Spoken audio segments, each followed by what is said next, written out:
Assalamualaikum warahmatullahi wabarakatuh. Perkenalkan, nama saya Renato Al-Azhar dengan NIM 2024 10103055 dari kelas Desain Analisis dan Algoritma A. Nah, di sini saya akan memaparkan jawaban tentang 3 soal yang diberikan oleh dosen. Mulai dari soal yang pertama seperti ini, soal kedua, dan soal yang ketiga. Nah, langsung saja ke soal yang pertama. Di sini merupakan soalnya. Lalu untuk jawaban nomor A ini buat fungsi iteratif untuk menghitung suku ke n. Nah, di sini fungsi iteratifnya itu berbentuk pseudocode seperti ini. Nama algoritmanya adalah count un, suku ke n, yang dimana parameternya adalah n. Tujuan dari algoritma ini adalah mencari suku ke n atau dilambangkan dengan un dengan pola baris bilangan 1, min 2, 3, min 4, 5, 6, dan seterusnya. Nah, di sini inputnya yaitu berupa n dan outputnya adalah nilai suku ke un, suku ke n. Untuk algoritmanya seperti ini. For i yang dimana nilai 1 dimasukkan ke dalam variabel i sampai to n, sampai n, do lakukan,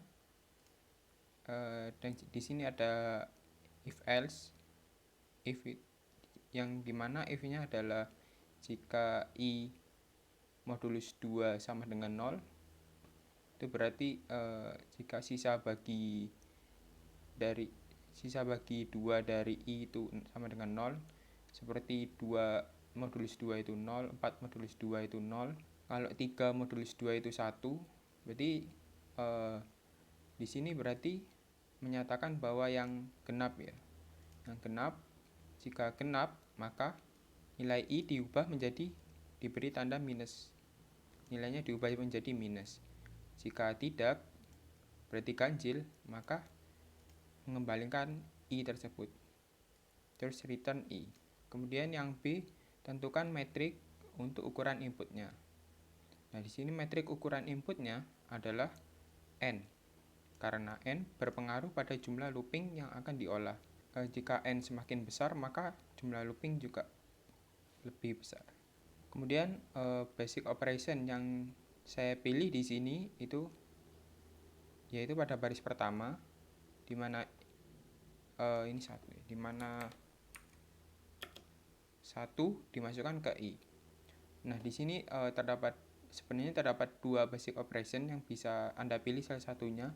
Yang pertama mulai dari yang ini, i dimasukkan angka 1, atau Anda bisa melakukan operasi yang ada dalam perulangannya.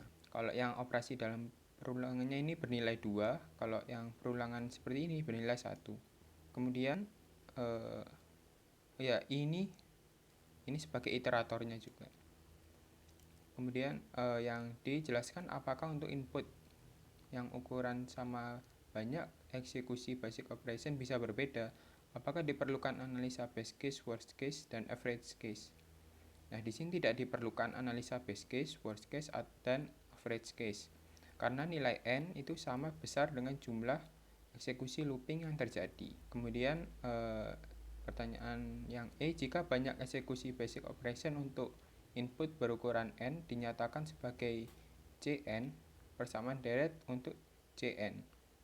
Nah, di sini kita cari persamaannya, yaitu kita lambangkan dengan sigma dimulai dari i sama dengan 1, dapat dari sini, dan n batas bawah itu i sama dengan 1 kan, batas atasnya adalah n, itu n ini batas atasnya. Kemudian kenapa 1? Ini karena operasinya ada 1. Kalau tadi di sini 1, di sini 2. Kemudian yang F, cari persamaannya langsung. Di sini dari yang E ini, persamaan yang E kita sederhanakan memakai rumus 1 menjadi Cn sama dengan n. Rumus 1 itu pakai rumus yang ini.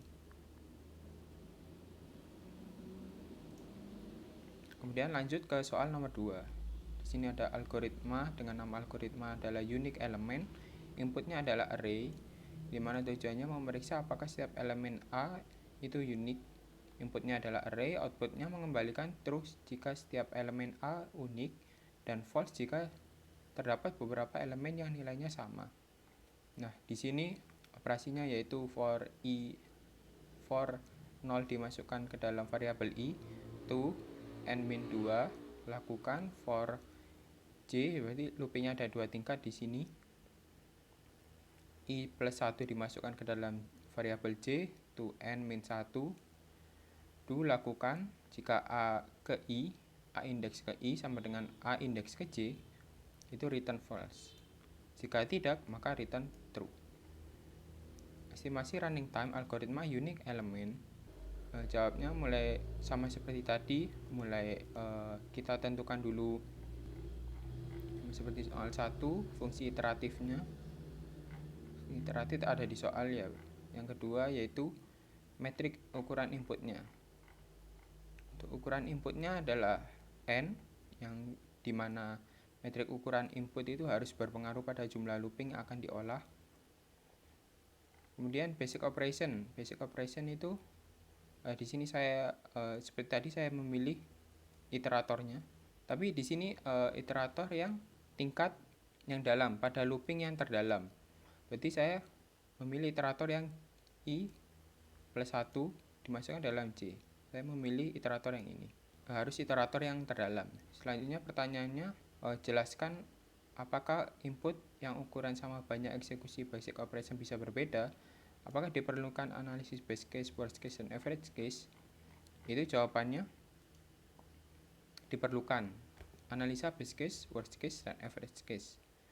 Karena jumlah eksekusi loop bisa berbeda-beda dalam kasus ini. A indeks ke i sama dengan A indeks ke j yang bernilai return false itu bisa ditemukan dimanapun. Bisa ditemukan pada awal, bisa ditemukan pada tengah-tengah, antara awal dan akhir, bisa ditemukan di akhir. Nah, di sini base case kita hitung, base case-nya. Base case-nya itu Cn sama dengan sigma. Kalau base case berarti ditemukan di awal, berarti I sama dengan 0 sampai 0, karena kan di awal. Di sini terdapat 2 sigma, karena di sini terdapat 2 perulangan. Tadi kan J-nya awalnya itu 1. Terus karena base case, maka batas atasnya 1 juga. Di sini saya 1 karena saya memilih iteratornya. Kemudian bisa disederhanakan dengan rumus 1.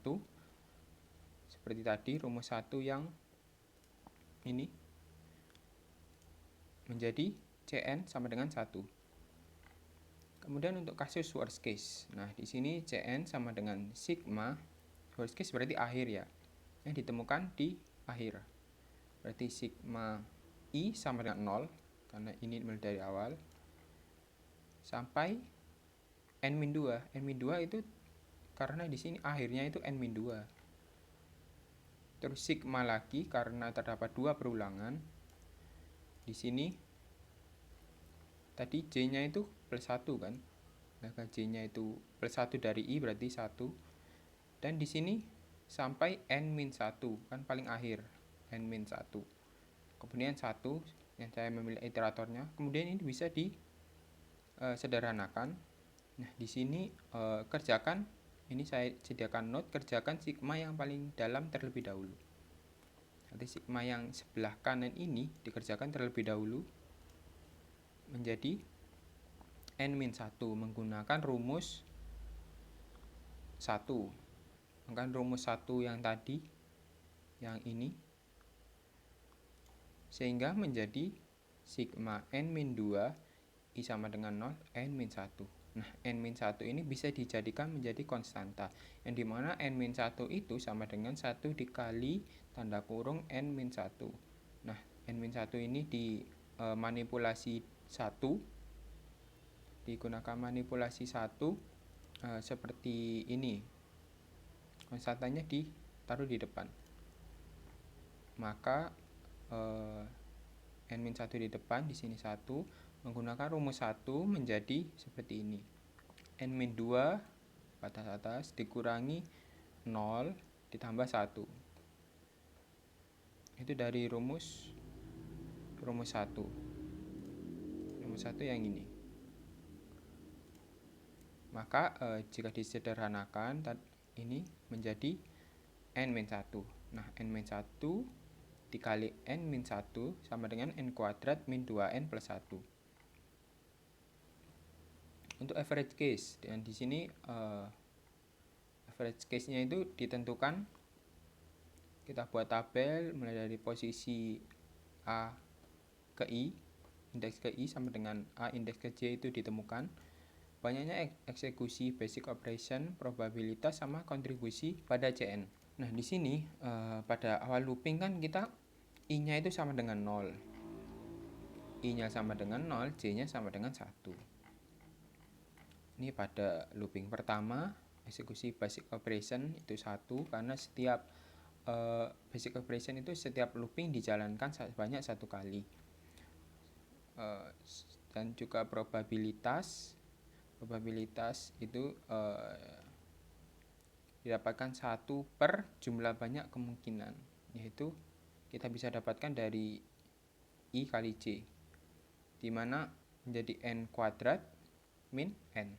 Kemudian kontribusi pada CN ini bisa didapatkan dari banyaknya eksekusi basic operation dikali probabilitas. Nah, kemudian kita dapat menentukan si CN. Kita buat rumus dari tabel ini, kita buat rumus sigma I sama dengan 0 yang pertama, sampai N kuadrat min N, ini N kuadrat ya, N kuadrat min N, mana I tanda kurung 1 per N kuadrat min N. Nah, kemudian ini dapat disederhanakan dengan manipulasi 1, yang dimana konstanta tadi ditaruh di depan. Nah, kemudian setelah itu pada baris kedua ini sigmanya bisa disederhanakan lagi dengan manipulasi 3, yang dimana kita buat bawahnya itu 1 agar bisa dimasukkan ke dalam rumus 2. Nah, pada rumus 2 ini kan harus 1, I sama dengan 1. Kita manipulasi sehingga seperti ini. Kemudian pada I sama dengan 0 sampai batas atas 0, I itu hasilnya 0. Kemudian ini dimasukkan rumus 2 tadi menjadi seperti ini. Kemudian kita N kuadrat min N ini bisa dihilangkan dengan N kuadrat min N, sehingga menjadi N kuadrat min N plus 1 per 2. Sehingga semua kan sudah didapat tadi. Kita simpulkan bahwa estimasi waktu didapatkan dalam base case itu 1 T satuan waktu. Kemudian untuk worst case itu dapatkan N kuadrat min 2N plus 1 T satuan waktu. Kemudian untuk average case itu didapat dengan rumus N kuadrat min N plus 1 per 2 dengan T satuan waktu. Lanjut soal nomor 3, yaitu disuruh mengecek apakah memiliki elemen di mana A indeks ke I, J sama dengan A indeks J, I pada matriks 2 dimensi. Pertanyaannya sama dengan nomor 1 tadi. Nah, di sini saya menggunakan algoritma enigma, yang dimana inputnya adalah matriks 2 dimensi. Untuk tujuannya itu seperti ini, mengecek apakah memiliki elemen di mana A indeks ke I, J sama dengan A indeks J, I pada matriks 2 dimensi. Inputnya adalah matriks 2 dimensi, matriks A 2 dimensi yang terdiri dari real number. Kemudian outputnya adalah jika tidak ada yang sama maka false, jika ada yang sama berarti true. Nah, untuk matriks ukuran inputnya adalah N karena nilai N mempengaruhi banyak jumlah eksekusi loop. Nah, di sini untuk basic operationnya itu merupakan looping yang terdapat di sini pada looping terdalam. Dan saya memilih basic operationnya adalah J sama dengan I plus 1. Nah, di sini karena operasi tersebut I plus 1 dimasukkan ke J ini selalu dijalankan pada setiap perulangan, dan juga ini juga disebut sebagai iterator. Nah, di sini apakah